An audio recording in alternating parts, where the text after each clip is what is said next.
Hello বন্ধুরা, আমি সরস্বতী। আমার চ্যানেল এসকে এডুকেশনে তোমাদের সকলকে স্বাগত। তো আজকে আমরা সলভ করব ক্লাস 5-এর রায়ো মার্টিন কোয়েশ্চেন ব্যাংকের তোমাদের যে সেকেন্ড সামেটিভ এক্সাম হবে, সেকেন্ড সামেটিভের স্কুল নাম্বার 1। তো আমাদের এখানে 1 নম্বর স্কুল আছে Alipurduar MC William high school. এখানে 1 নম্বর কোয়েশ্চেন আছে, এক সিংহ গন্ডার কোথায় দেখা যায়? জলদাপাড়ায়। 2 নম্বর আছে, রেল ইঞ্জিন তৈরির কারখানা কোথায় আছে? চিত্তরঞ্জনে। আর্কিডের জন্য বিখ্যাত কোন শহর? কালিম্পং। ঝিনুক দিয়ে মূর্তি গড়ে কোথায়? দীঘাতে। প্লে প্লে রোগীদের জন্য যে সেবা করেছিলেন তিনি হলেন ভগিনী নিবেদিতা। শূন্যস্থান দেখো, 2-1 নম্বর, গঙ্গা হলো একটি নিত্যবাহ নদী, মানে গঙ্গাতে সারা বছরই জল থাকে। 2 নম্বর দেখো, দ্বারকেশ্বরের দক্ষিণে শিলাবতী নদী গিয়েছে, মানে দ্বারকেশ্বরের দক্ষিণ দিকে শিলাবতী নদী গিয়েছে। কুলিক পাখিরালয় কোথায় আছে? রায়গঞ্জে। তারপর হচ্ছে কি তোমার 2-4 নম্বর দেখো, বক্সা অরণ্যের প্রবেশপথ কোনটা? আলিপুরদুয়ার। তারপর হচ্ছে অযোধ্যা পাহাড় কোন জেলায় অবস্থিত? পুরুলিয়া জেলায়। শিশু দিবস পালন করা হয় জওহরলাল নেহরুর জন্মদিনে, সেই দিনটি হচ্ছে 14ই নভেম্বর। এখানে তোমাদের স্তম্ভ রয়েছে দেখো। ফার্স্ট হচ্ছে ম্যানগ্রোভ জাতীয় উদ্ভিদের উদাহরণ হলো বাইন গাছ।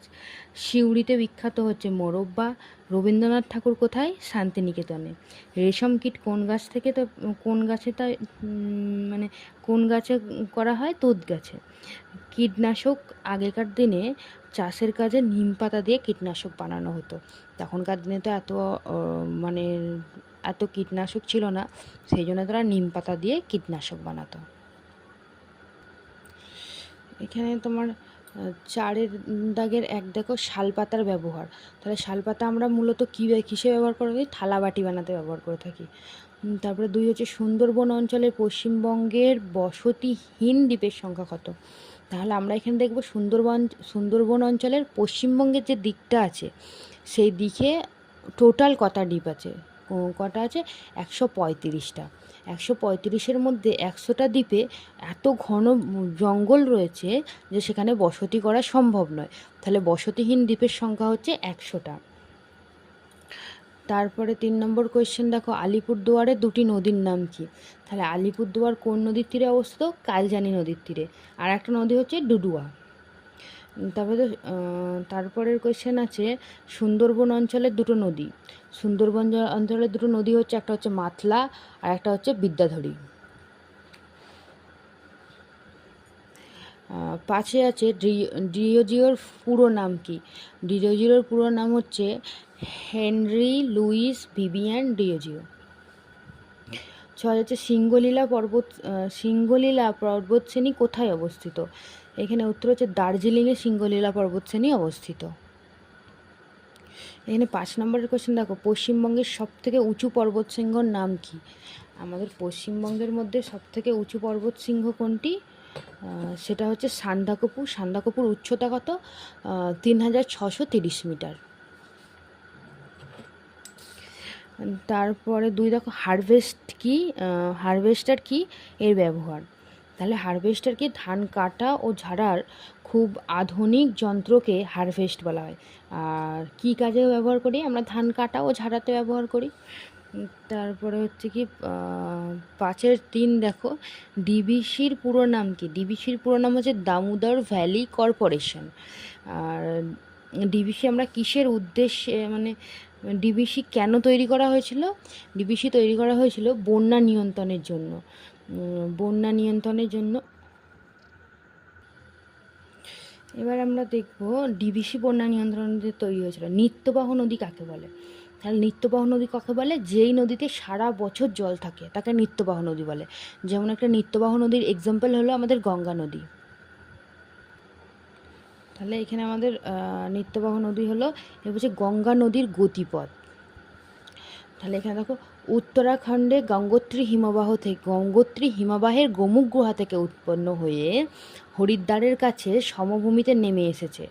মানে গঙ্গা নদী উত্তরাখণ্ড থেকে উৎপত্তি হয়েছে, উত্তরাখণ্ডের কোথায় গঙ্গোত্রী হিমবাহের গোমুখ গুহা থেকে উৎপত্তি হয়ে সেটা হরিদ্বারের কাছে সমভূমিতে এসেছে। এরপর উত্তরপ্রদেশ ও বিহারের মধ্যে দিয়ে প্রবাহিত হয়ে পশ্চিমবঙ্গের মুর্শিদাবাদ জেলায় প্রবেশ করেছে। তাহলে পশ্চিমবঙ্গ বিহারের মধ্যে দিয়ে এসে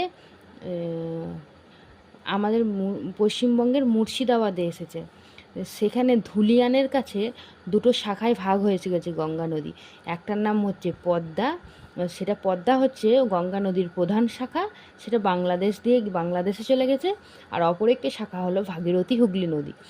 সেই ভাগীরথী হুগলি নদী আমাদের পশ্চিমবঙ্গের ওপর দিয়ে প্রবাহিত হয়ে বঙ্গোপসাগরে পড়েছে। তাহলে গঙ্গা নদী, এটা লিখবো আমরা, উত্তরাখণ্ডের গঙ্গোত্রী হিমবাহের গোমুখ গুহা থেকে উৎপন্ন হয়ে হরিদ্বারের কাছে সমভূমিতে নেমে এসেছে। এবার হরিদ্বার থেকে এরপরে উত্তরপ্রদেশ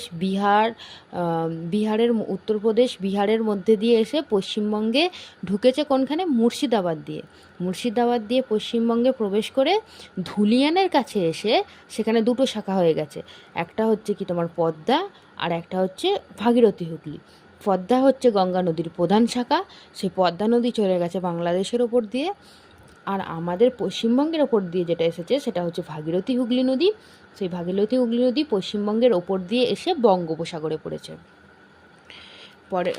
পরের কোশ্চেনটা হচ্ছে লুপ্তপ্রায় মাছ কাকে বলে আর উদাহরণ। এখানে হচ্ছে যে সমস্ত মাছেদের সংখ্যা দিন দিন কমে যাচ্ছে, যাদের অস্তিত্ব ভবিষ্যতে লুপ্ত হয়ে যাওয়ার আশঙ্কা আছে, মানে তাদের আর ভবিষ্যতে পাওয়া যাবে না, তাদের লুপ্তপ্রায় মাছ বলে। লুপ্তপ্রায় মাছের উদাহরণ হচ্ছে সরপুঁটি, নেদোস আর বোয়াল। এই মাছগুলো হচ্ছে এখন বর্তমানে খুব অল্প পরিমাণে পাওয়া যায়, ধরতে গেলে পাওয়া যায় না, আর ভবিষ্যতে এদের পাওয়াও যাবে না।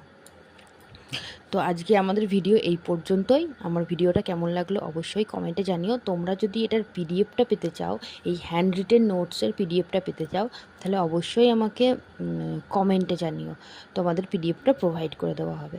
আর আমার চ্যানেলটা যদি ভালো লেগে থাকে লাইক, কমেন্ট এবং সাবস্ক্রাইব করে দিও। আর তোমাদের আর কী ধরনের ভিডিও দিলে উপকার হবে সেটা অবশ্যই জানিও।